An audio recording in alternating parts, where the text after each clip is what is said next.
ये रैप्चर हुए लोग क्या हैं? वे शेष बचे हुए? क्या यह सही है? तो ठीक है, मेरा मतलब है यह दुल्हन है। अब जो शेष बचे हुए रह गए थे, अब जब एक महिला स्कर्ट को बनाने के लिए एक आकार को काटने जाती है, आप इसके विषय में बात करें। वो कपड़े को सामने रखती है, क्या यह सही है? कपड़े के टुकड़े को, और वो इस पर अपना डिजाइन या खाका रखती है। वो निर्धारित करती है कि डिजाइन या नमूने को कहां से काटा जाना है। सही है? ओ भाई, इससे सचमुच आपका भला होता है। चुनाव कौन करता है? चुनाव परमेश्वर करता है। क्या यह सही है? यह मैं नहीं कह रहा, यह वो कह रहा है, और वो जिस पर चाहता है उस पर नमूने या खाके को रखता है। क्या यह सही है? अब वहाँ 10 कुंवारियां दूल्हे से मिलने के लिए निकली। क्या यह सही है? कुंवारी क्या है? कुंवारी का अर्थ होता है शुद्ध, पवित्र। क्या यह सही है? कुंवारी लड़की क्या होती है? यह एक ऐसी लड़की है जिसे कभी छुआ नहीं गया, वो एक कुंवारी है। विशुद्ध या एकदम शुद्ध जैतून के तेल के जैसे कौन सी चीज इतनी शुद्ध है? इसका मतलब है कि इसे तब तक शुद्ध किया गया है जब तक यह अपनी विशुद्ध अवस्था में नहीं आ जाता। यह शुद्ध है। विशुद्ध सोना क्या है?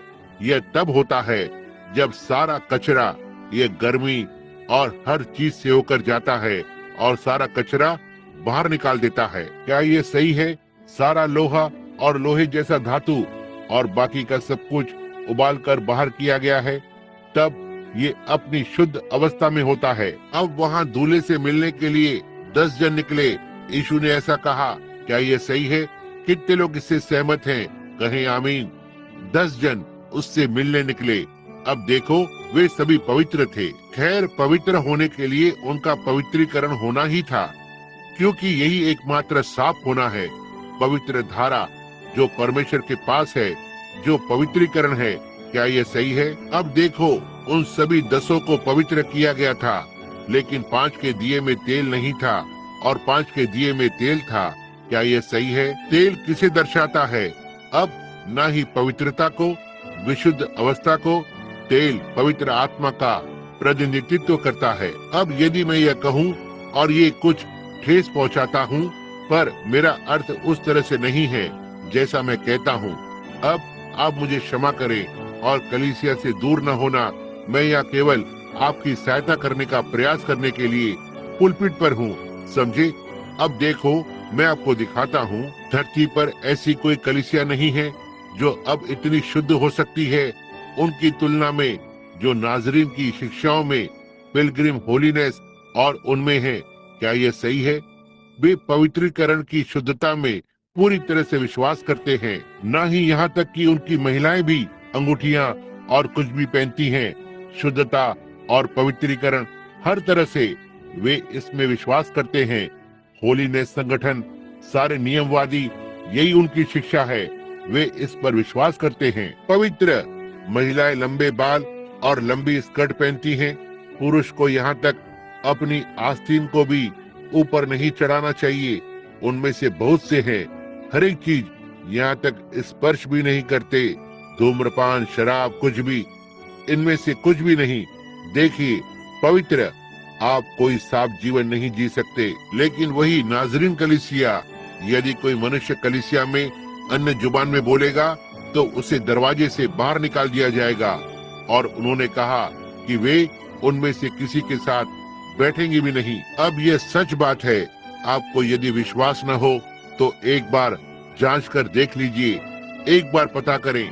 वे इसके विचारों से ही घृणा करते हैं। उन्होंने कहा यह शैतान है। उनमें से 5, उनमें से 10 कुंवारियां थी। 5 सियानी थी जिनके दिए में तेल था, और अन्य 5 वैसे ही शुद्ध और पवित्र थी, लेकिन उनके पास तेल नहीं था। उनका पवित्रीकरण हुआ था बिना पवित्र आत्मा के। वहाँ धरती पर 3 हैं जो गवाही को देते हैं, जल, लहू, आत्मा। संत यूहन्ना 5:7, मेरा मतलब 1 यूहन्ना 5:7 कहा, वहाँ स्वर्ग में 3 हैं जो गवाही को देते हैं, पिता, पुत्र और पवित्र आत्मा। ये 3 एक हैं। लेकिन वहाँ धरती पर 3 हैं जो गवाही को देते हैं, जल, लहू, आत्मा। वे एक नहीं हैं। लेकिन वे एक के रूप में सहमत होते हैं। अब पुत्र के बिना आपके पास पिता नहीं हो सकता, पिता, पुत्र और पवित्र आत्मा के बिना आपके पास पवित्र आत्मा नहीं हो सकता। वे एक हैं, वे अभिन्न हैं, लेकिन आपका बिना पवित्रीकरण के धर्मीकरण हो सकता है और आपका बिना पवित्र आत्मा के भी पवित्रीकरण हो सकता है। साफ रह सकते हैं, शुद्ध जीवन को जी सकते हैं और भक्ति का भेष धरते हैं और चंगाई करने और अन्य भाषाओं में बोलने की सामर्थ और परमेश्वर के महान दानों से इनकार कर सकते हैं। और वहाँ उनमें से प्रत्येक का, वहाँ पर आपकी 5 सयानी कुंवारियां हैं जिनके दिए में तेल था, रैप्चर का विश्वास, सारे चिन्हों, अद्भुत कार्यों, भविष्यवाणियों और हर चीज पर विश्वास करते हुए, और ये 5 बचे हुए में से काट कर निकाल दिए गए थे और उनमें से बाकी अभी भी कुंवारी थी और नाश नहीं होंगी, लेकिन महासंकट काल से होकर जाएंगी। यीशु ने कहा वहाँ होगा, और उन्होंने कहा हमें अपने में से कुछ तेल दो, हम अब पवित्र आत्मा चाहते हैं। अब कोई भी जानता है कि पवित्र आत्मा जकरिया 4 और याकूब 5:14 सभी जानते हैं कि यह पवित्र आत्मा का प्रतिनिधित्व करता है। अब उन्होंने कहा यही कारण है कि हम तेल से अभिषेक करते हैं, ये पवित्र आत्मा का प्रतिनिधित्व करता है। अब आत्मा का तेल, बाइबल ने कहा अब इनके पास पवित्र आत्मा था और इनका पवित्रीकरण हुआ था, इनका पवित्रीकरण हुआ था, साथ ही पवित्र आत्मा था। हर एक परमेश्वर की सामर्थ और अद्भुत चीजों पर विश्वास करते हुए परमेश्वर ने यहाँ जो कुछ भी कहा था उनके पास ये था, उस पर विश्वास कर रहे थे। इन्हें उठा लिया गया था और इन्होंने कहा अब हमें दे दो। कहा हमारे पास बस इतना ही है कि हम इसमें जा सकें। और वे रैप्चर में चले गए और उन्होंने कहा जाकर उनसे खरीदो जो तुम्हें बेचते हैं। उन्होंने कहा, और वे तब प्रार्थना करने का प्रयास करने के लिए चले गए ताकि पवित्र आत्मा को पाएं। लेकिन अन्य जातियों का समय काल समाप्त हो गया था और सतावट बढ़ गई थी। और उसने कहा उन्हें बाहरी अंधकार में डाल दिया गया था जहाँ पर रोना, पीटना और दांत पीसना होगा। लेकिन दूसरे पुनरुत्थान में वे भेड़ें होंगी जो बकरियों से अलग हुई हैं, लेकिन कभी भी दुल्हन नहीं, ना कभी चुने हुए। यही स्त्री के बीज का अवशेष है। अवशेष क्या है? जो टुकड़ा काटकर छोड़ा गया उसी तरह का कपड़ा था। क्या ये सही है? आप सूती के कपड़े में से एक पोशाक काटने जाते हैं और आप सूती के कपड़े के एक बड़े टुकड़े को फैलाकर रखते हैं और उसे काटते हैं। ये आपका काम है। आप कहाँ पर डिजाइन या खाके को रखते हैं? ये परमेश्वर का काम है कि वो कहाँ पर डिजाइन या खाके को रखता है। वह उसे ठीक वहाँ से काट देता है। क्या ये सही है? और अब यह यहाँ बाकी का बचा हुआ सूती का कपड़ा, ये उतना ही अच्छा कपड़ा है जितना ये पोशाक में का सूती का कपड़ा है। क्या यह सही है? लेकिन ये परमेश्वर का चुनाव है। परमेश्वर अपनी कलीसिया को चुनाव करता है। परमेश्वर अपनी कलीसिया को पहले से ठहराता है। परमेश्वर ने इसे पहले से ही निर्धारित किया था, अपनी कलीसिया को पहले से ही निर्धारित किया था, और वो उस कलीसिया को ले जाता है और बाकी के बचे हुए को महासंकट में से होकर जाने के लिए छोड़ दिया जाता है। और यही है जहां आज बहुत से बाइबल के विद्वान उलझ जाते हैं, यह सोचते हुए कि दुल्हन उधर वहां महासंकट में होती है। एक व्यक्ति ने मुझसे कहा मैं आपको नहीं बता सकता भाई ब्रैनम, कहा मैंने दुल्हन को वहां स्वर्ग में देखा है और अजगर दुल्हन के साथ युद्ध करने के लिए अपने मुंह से पानी को बाहर निकाल रहा है और 1,44,000 जो दुल्हन है सीने के पहाड़ पर खड़ी हुई है। मैंने कहा ओह नहीं नहीं नहीं नहीं, आपने इस सब को उलझा दिया है।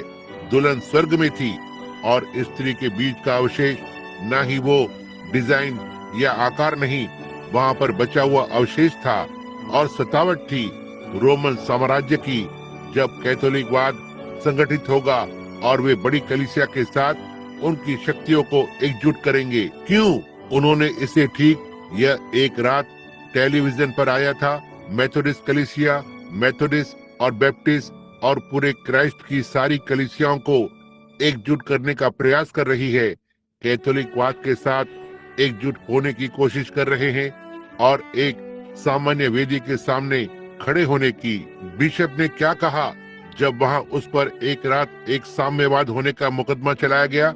मैं खुद वहां खड़ा होकर इसे टेलीविजन पर देख रहा था, उनमें से सारे झुंड, और जब वो समय आता है तो सतावट बढ़ जाएगी। तब पवित्र आत्मा उतर कर आएगा और मेथोडिस्ट और बैप्टिस्ट और सारे अन्य जुबान में बोलेंगे, परमेश्वर की स्तुति करेंगे और बीमारों को चंगा करेंगे और भविष्यवाणी करेंगे और सारे चिन्ह और अद्भुत कार्य आ जाएंगे।